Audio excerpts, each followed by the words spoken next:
자녀 교육에 대한 여러 가지의 명언들이 있습니다. 먼저 자식은 부모의 거울이다 라는 말이 있죠. 이 아이들을 보면 그 부모가 어떠한지를 엿볼 수가 있다는 것입니다. 아이들은 부모의 말과 행동 그리고 습관을 그대로 배우며 닮아가기 때문입니다. 또 이런 말도 있습니다. 자식은 부모의 등을 보고 자란다.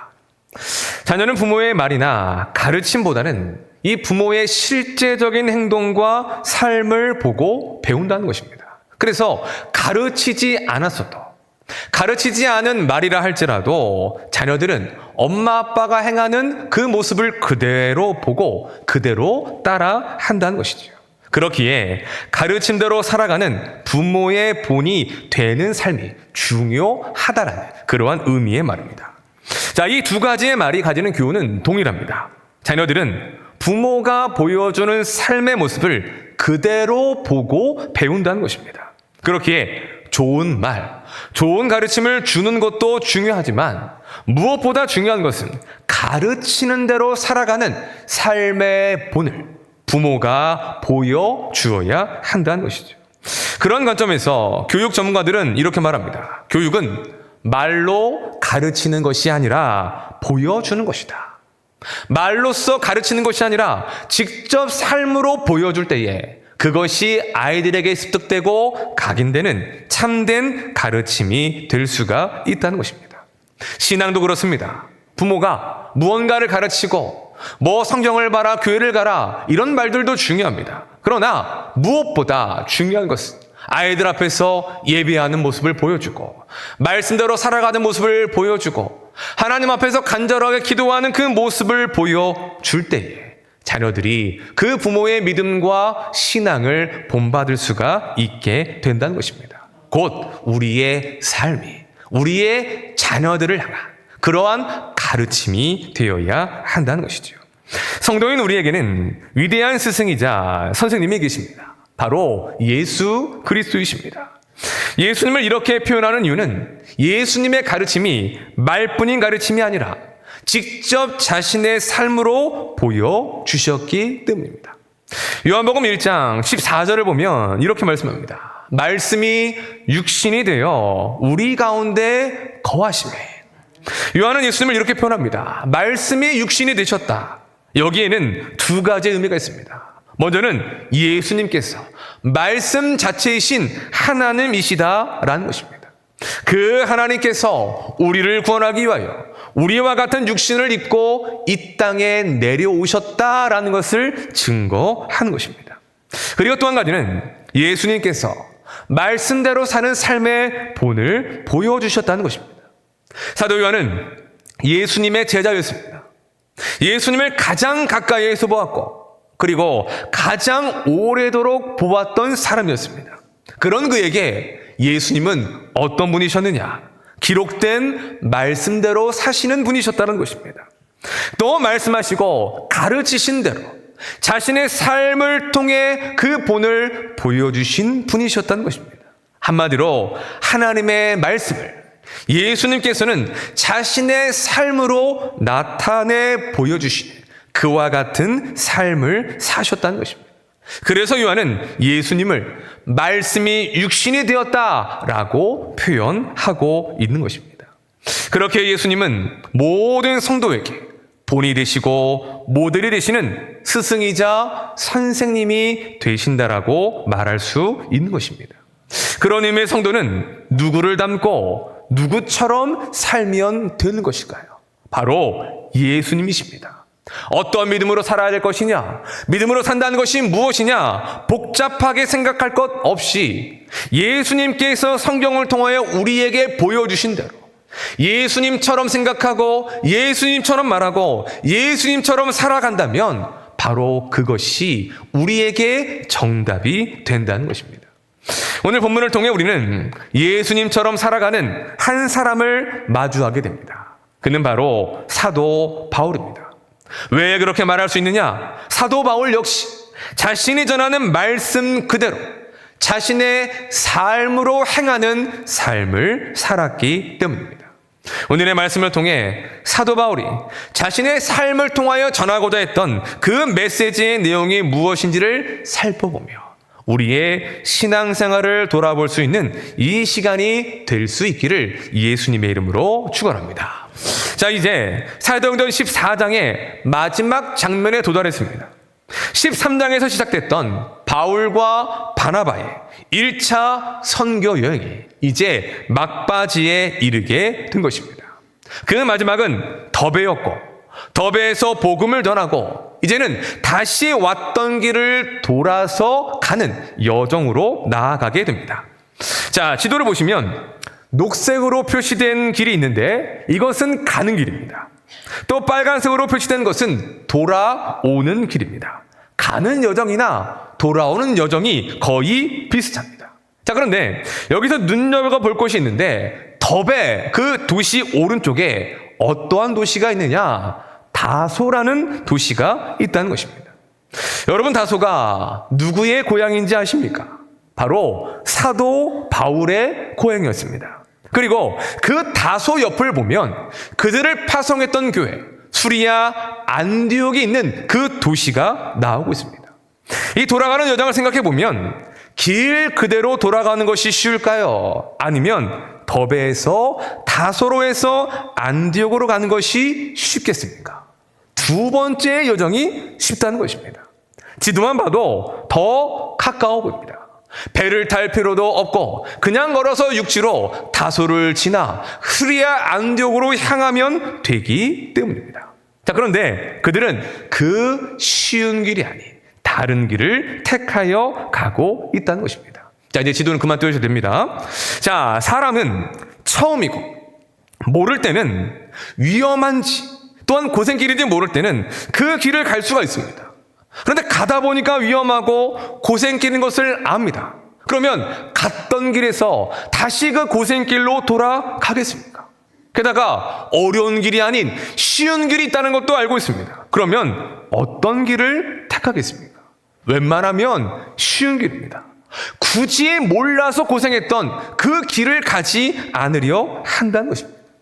하지만 바울과 바나바는 그 쉬운 길을 마다하고 그 고생했던 길, 병에 걸리고 또 수많은 그 산맥들을 넘어야 하는 그 길들을 돌아서 복귀하는 길을 선택했다는 것입니다. 그 이유가 무엇일까? 바로 예수님을 믿게 되었던 제자들과 성도들을 만나기 위함이었습니다. 자, 우리 21절과 22절 말씀을 보겠습니다. 시작.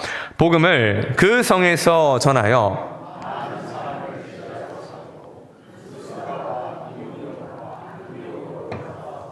제자들의 마음을 굳게 하여 이 믿음에 머물러 있으라 권하고 또 우리가 하나님의 나라에 들어가려면 겪어야 할 것이라 하고. 아멘. 왜 바울과 바나바가 다시 그 어려운 길을 향하고 제자들을 만나려 했느냐? 제자들의 마음을 굳게 하여 그 믿음에 머물러 있으라는 그 말씀을 전하기 위함이었다는 것입니다. 머물러 있으라 라고 하는 이 원어적 의미는 참다, 견디다, 지키다 라는 뜻이 있습니다.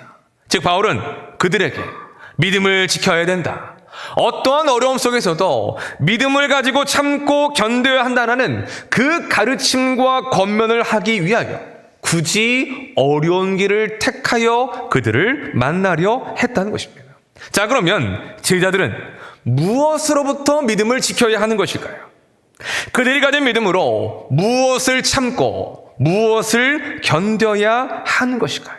바로 그들에게 찾아오게 될 환난이었습니다. 바울은 이렇게 말합니다. 하나님의 나라에 들어가려면 많은 환난을 겪어야 할 것이라. 이 말은 환난을 겪을 수도 있고 안 겪을 수도 있다라고 하는 말이 아닙니다. 구원을 받고 하나님의 나라에 들어가기 위해서는 반드시 거쳐야 될 과정이 있는데 그것이 바로 환난이라는 것입니다. 그런데 그 환난이 많습니까? 적습니까? 바울은 많다고 말합니다. 한두 개 정도의 환난이 아니라 인생을 살아가며 몇 가지의 어떤 언덕과 산을 넘는 그런 어려움이 아니라 많은 환난을 겪어야 한다라고 말하고 있다는 것입니다. 그렇기에 바울은 그 환난들 속에서도 믿음을 지키고 믿음으로 참고 견뎌야 한다는 것을 말씀하고 있는 것입니다. 자, 그렇다면 여기서 이런 질문이 생깁니다. 왜 성도에게 환난이 찾아오는 것일까요? 성도에게 환난이 찾아올 수밖에 없는 이유가 무엇인가 하는 것입니다. 그 환난은 바로 예수님 때문에, 예수님을 믿는 믿음 때문에 찾아오는 것입니다. 여러분, 예수님은 누구이십니까? 만왕의 왕이시며 하나님의 아들이십니다. 죄악으로 어두워진 이 세상을 비추시는 참된 빛으로 이 땅에 오셨습니다. 공중의 권세 잡은 사탄과 죄와 사망의 권세에 매여 있는 우리들을, 죄인들을 구원하기 위하여 이 땅에 오신 구원자가 되신다는 것입니다. 여러분 믿으십니까? 자, 그러면 그 예수님은 이 땅에 오셔서 무엇을 하셨습니까? 죄를 짓거나 다른 사람들에게 피해를 끼치는 일을 행한 적이 없으십니다. 하나님의 말씀대로 사셨고 선하신 하나님의 뜻대로 선한 일을 이루셨습니다. 복음을 전하셨고 하나님의 나라를 전하셨으며 그 과정 가운데에 병든 자, 억눌린 자, 갇힌 자들을 치유하시고 구원하시는 그 일들을 이루셨다는 것입니다. 그런데 그 세상은 그러한 예수님을 어떻게 대합니까? 헤롯 대왕은 유대인의 왕으로서 예수님이 나셨다는 소식을 듣고 아기 예수님을 잡아 죽이려 했었습니다. 당시 종교 지도자들, 대제사장과 서기관과 바리새인들은 한 마음이 되어 사사건건 예수님을 공격했고 결국은 예수님을 십자가에 못 박아 죽게 했다는 것입니다. 그 이유가 무엇입니까? 예수님께 죄가 있기 때문입니까? 아닙니다. 그들이 죄인이었기 때문입니다. 그들 모두가 죄와 사망의 권세에 사로잡혀 있었기 때문에 아담의 타락 이후로 모든 인간과 이 세상은 공중의 권세를 잡은 사탄의 지배와 통치 아래 있었기 때문이라는 것입니다. 자, 우리 함께 에베소서 2장 말씀 한번 읽어보겠습니다. 시작. 그때에 너희는 공중의 권세 잡은 자를 따랐으니 곧 지금 불순종의 아들들 가운데서 역사하는 영이라. 아멘. 모든 죄인들은 이 세상 풍조를 따르고 있습니다. 왜 그러냐? 공중의 권세 잡은 자를 따르고 있기 때문입니다. 그러면 그 공중의 권세 잡은 자가 누구입니까? 바로 사탄이며 마귀라는 것입니다. 그러니 그 마귀의 통치 아래에 있는 모든 이들은 이 세상은 예수님을 핍박할 수밖에 없는 것이고 예수님을 미워하여 십자가에 못 박아 죽기까지 했다는 것입니다. 그렇기에 그 예수님을 믿는 성도들에게도 환난은 찾아올 수밖에 없다는 것입니다. 아직 이 세상은 여전히 죄와 악으로 가득 차 있기 때문입니다. 아직 여전히 공중의 권세 잡은 사탄의 통치와 영향력 아래에 있기 때문이라는 것입니다. 예수님은 마태복음 산상수훈에서 이런 말씀을 하십니다. 의를 위하여 박해를 받은 자는 복이 있나니 천국이 그들의 것입니다. 아멘. 예수님은 성도들이 예수님을 믿고 따르기 때문에 이 세상 속에서 박해를 받게 될 것이라고 이미 말씀하셨습니다. 왜냐? 성도는 이 세상과 필연적으로 충돌할 수밖에 없기 때문이라는 것입니다. 우리는 하나님을 따라갑니다. 우리는 하나님의 말씀대로 살아갑니다. 믿음을 따라 살아갑니다. 그러나 죄악된 세상은 무엇을 따라가고 있습니까? 하나님과 반대된 길로 나아가고 하나님의 말씀 아닌 죄와 악과 사탄의 지배를 받으며 살아가고 있다는 것입니다. 그래서 믿음을 따라 말씀대로 살려고 하면 할수록 성도와 교회는 이 죄악된 세상 속에서 미움을 받을 수밖에 없고 박해를 받을 수밖에 없다는 것이죠. 그것이 바로 성도들에게 찾아오는 환난이라는 것입니다. 우리는 앞서 예루살렘 교회가 행한 많은 사역들을 보았습니다. 성전 미문 앞에 앉아있던 그 장애를 가진 자를 고쳐주는 사건, 복음을 전하고 많은 이들을 구원하게 하는 사건, 과부와 고아와 가난한 자들의 친구가 되어 주어 말뿐인 친구가 아니라 자신들의 것을 기꺼이 내어놓아 팔아줌으로 그들의 필요를 공급해주는 아름다운 사건이 예루살렘 교회를 통하여 나타났다는 것입니다. 여러분, 이런 교회가 한국 안에 있다면, 우리가 사는 지역에 있다면 얼마나 복된 일이겠습니까? 우리의 사랑교회가 이 지역사회 안에서 예루살렘 교회와 같은 일들과의 사역들을 행한다면 얼마나 좋은 일이 되겠습니까? 하지만 사도행전 8장에서 그러한 예루살렘 교회를 향한 어떠한 사건이 일어납니까? 스데반의 죽음을 시작으로 그 예루살렘 교회를 향한 대대적인 박해와 환란이 일어나게 되었다는 것입니다. 여러분, 그들이, 교회가, 성도들이 세상을 향하여 무언가를 잘못했습니까? 그들이 죄를 지었습니까? 박해받을 만한 어떠한 이유도 어떠한 잘못도 그들은 행하지 않았습니다. 그들이 박해를 받고 환난을 받은 이유가 있다면 딱 하나입니다. 바로 예수님을 믿었기 때문이라는 것입니다. 이 세상을 살아가는 동안에 세상을 따라가지 않고 바른 길을 가시는 진리가 되시는 예수님을 따라갔기에, 바른 믿음과 바른 믿음에 합당한 삶을 살았기에 세상으로부터 그와 같은 미움을 받고 환난을 받으며 흩어질 수밖에 없는 박해를 받았다는 것입니다. 그런 차원에서 바울과 바나바는 이제 막 예수님을 믿고 제자가 된 그 성도들이 환난을 겪게 될 것을 알았다는 것이죠.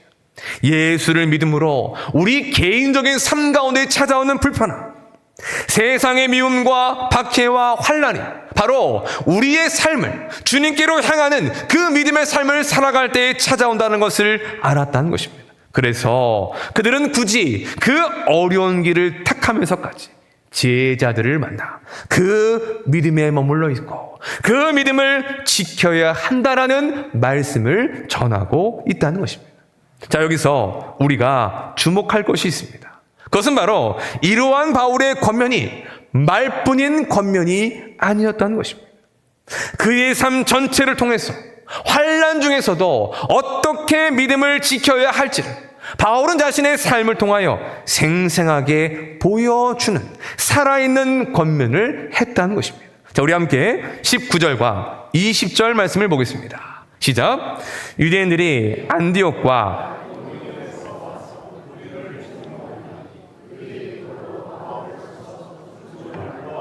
시외로 끌어내치니라.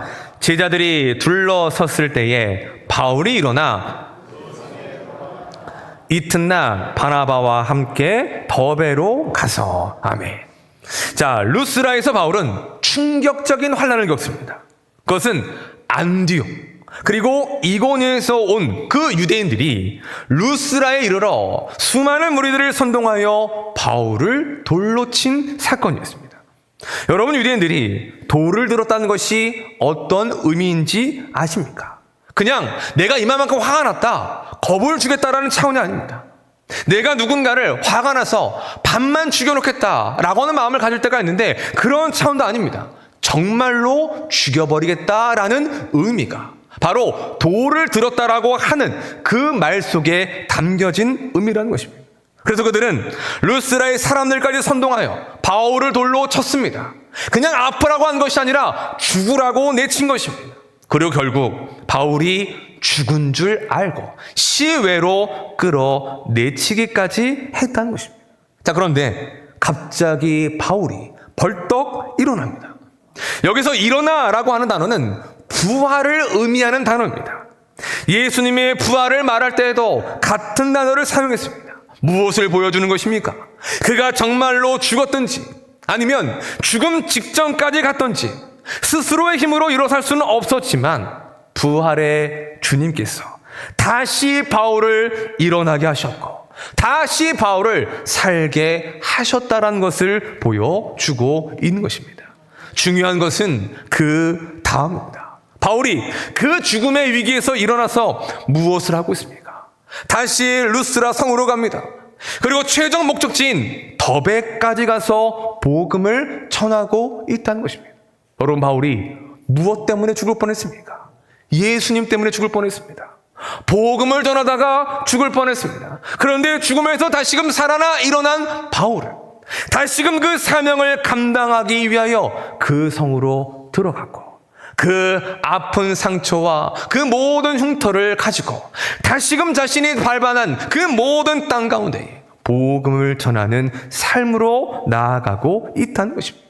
곧 바울의 삶, 어떠한 환난 중에서도 믿음에 머무르는 삶이었고 믿음을 지키는 삶이었다라는 것을 성경은 말씀해 주고 있는 것입니다. 그런 바울이 다시금 제자들을 만나 환난에 대해서 말하고 있습니다. 어떤 환난 중에도 이 믿음에 머물러야 한다라고, 그 믿음을 잘 지켜야만이 하나님의 나라에 들어갈 수 있다라고 가르쳐주고 있습니다. 여러분, 그러한 바울의 메시지가 제자들에게, 성도들에게 어떻게 다가왔겠습니까? 너무나도 생생하게 눈으로 보여지는 살아있는 가르침으로 다가왔을 것입니다. 왜냐하면 지금 자신들 눈앞에 서 있는 바울이 어떠한 환난을 겪었는지, 어떠한 죽을 위기를 겪었는지 그들은 알고 있었기 때문입니다. 돌에 맞아 죽기 직전까지 간 그 바울 온몸에 남겨져 있는 그 환난의 상처와 흉터들을 그들은 목도했기 때문이라는 것입니다. 그러한 관점에서 바울의 이 권면은 제자들로 하여금 이런 마음을 품게 했을 것입니다. 저것이 바로 저런 모습이 환난 중에도 믿음을 지키는 우리의 삶이 되어야 하는구나. 나도 바울과 같이 어떠한 환난 중에도 이 믿음을 포기하지 않고 이 믿음에 머물러야겠다. 믿음을 잘 지키며 믿음으로 잘 참고 그 환난을 견뎌야겠다라고 하는 마음을 품었을 것입니다. 왜냐? 바울 자신이 그 모든 환난 속에서도 믿음에 머물러 믿음을 지키는 삶을 그들 앞에서 생생하게 보여주었기 때문이라는 것입니다. 오늘의 말씀을 준비하면서 이런 생각이 들었습니다. 지금의 한국교회의 문제가 바로 여기에서 비롯되는 것이 아닐까 하는 것입니다. 여러분, 한국교회에 많은 문제들이 있지만 가장 큰 문제가 무엇일까요? 믿는 대로 살지 못한다는 것입니다. 성도들이 전하고 가르치는 말씀대로 살지 못한다는 것입니다.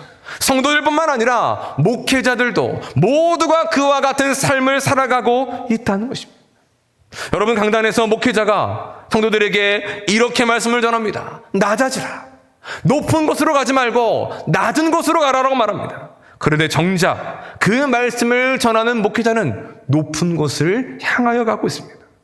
성도들에게 주님을 위해, 몸된 교회를 위해 헌신하고 희생해야 된다고 말합니다.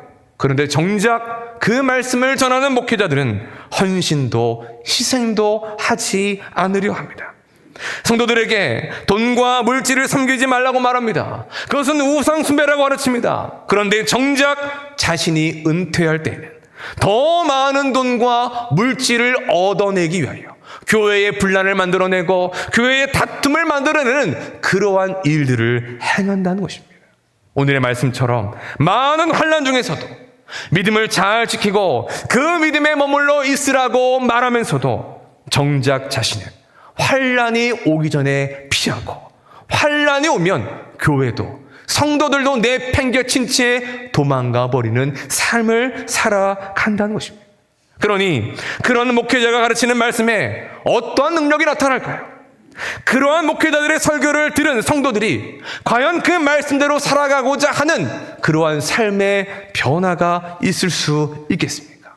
말씀대로 살지 않은 성도가 전도해야 된다고 말하면서 예수님을 전한다고 한다면 세상의 사람들은 그런 우리의 모습을 보고 무슨 생각을 할까요? 한 영화의 유명한 대사가 떠오릅니다. 너나 잘하세요. 너나 잘하세요. 그 대사가 떠오르는데 마치 하나님이 저에게 말씀하신 것 같았습니다. 다른 사람들 비판하고 그 사람들 때문에 네가 열내고 하나기보다 너부터나 잘하세요. 혹 하나님이 우리의 삶을 보신다면 우리에게 이렇게 말씀하시는 않으실지 우리의 삶을 진지하게 돌아보아야 할 것입니다. 자, 그렇다면 그 모든 문제들의 원인이 어디에 있는 것입니까? 우리가 믿음에 머물러 있지 않기 때문이라는 것입니다. 그 믿음을 우리의 삶으로 지키려 하는 애씀과 노력이 없기 때문이라는 것입니다. 목회자들이, 직분자들이, 성도들이 믿음에 머물지 못하고 믿음을 지키고자 애쓰지 않기 때문에 우리에게 그런 문제가 생기는 것입니다. 바꿔 말하면 교회가 교회답게, 성도가 성도답게 살아가기 위해서는 다른 것이 필요한 것이 아니라 바로 이 믿음에 머물러 있어야 되는 우리의 삶이 필요하다는 것입니다. 말씀을 받을 때에도 믿음으로 받아야 됩니다. 말씀대로 살고자 할 때에도 내 힘과 능력이 아니라 한번 해보고 안 되면 많은 그런 것이 아니라 해보고 작심삼일이라 할지라도 그것을 끝끝내 해내는 그 믿음으로 해내야 한다는 것입니다.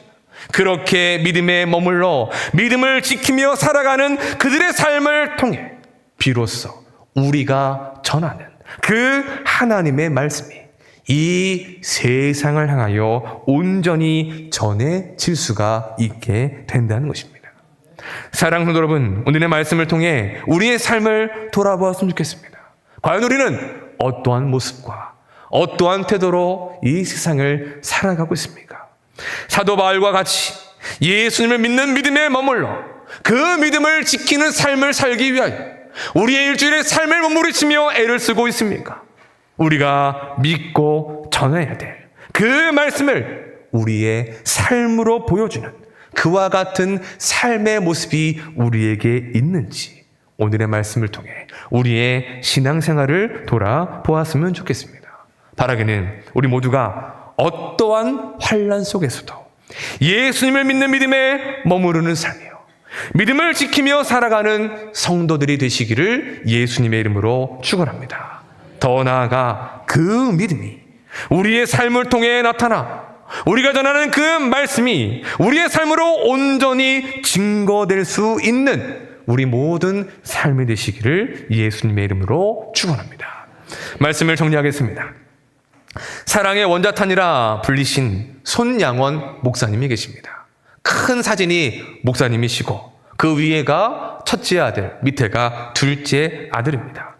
1948년 10월 여순 사건이 터졌을 때 목사님의 두 아들인 동인과 동신 형제가 공산주의자 청년인 안재선의 총에 맞아 죽게 됩니다.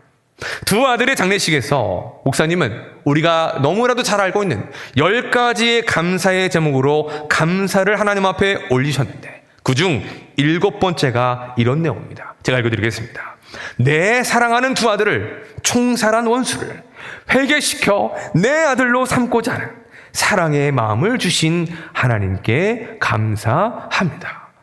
두 아들을 죽인 그 원수를 용서하는 것을 넘어 그를 진짜로 사랑하기 위하여 내가 그 사람을 아들로 삼고자 하는 마음이 있었다는 것을 고백하고 있는 것입니다. 하지만 이러한 목사님의 뜻에 가족들이 반대를 하고 나섰습니다. 사실 말이 안 되는 일이지 않습니까? 어떻게 오빠들을, 형제들을 죽인 그 사람을 형제로 받아들이고 자식으로 받아들일 수가 있겠습니까? 목사님이 설득을 하며 그렇게 나아갈 때에 가족들이 이렇게 반대를 했다고 합니다. 아빠, 어떻게 사람이 하나님의 말씀대로 온전히 살아갈 수가 있겠습니까? 이때에 목사님이 이렇게 가족을 설득하셨다고 합니다. 내가 일제 탄압을 받은 이유는 첫째, 둘째 계명을 지키기 위함이었다. 나에게 있어서 유일한 신은 하나님밖에 없다. 그 믿음 때문에 내가 고난을 당했다. 그런데 원수를 사랑하라는 그 주님의 말씀을 내가 행하지 않는다면 내가 어찌 원수를 사랑하라는 그 말씀을 성도들에게 이 세상을 향하여 전할 수가 있겠는가? 그렇게 해서 두 아들을 죽인 원수 안재선은 손 목사님의 도움으로 국군의 처형으로부터 살 수 있었고 그 집의 양자가 되었다고 합니다. 여러분, 어떻게 그럴 수 있었을까요?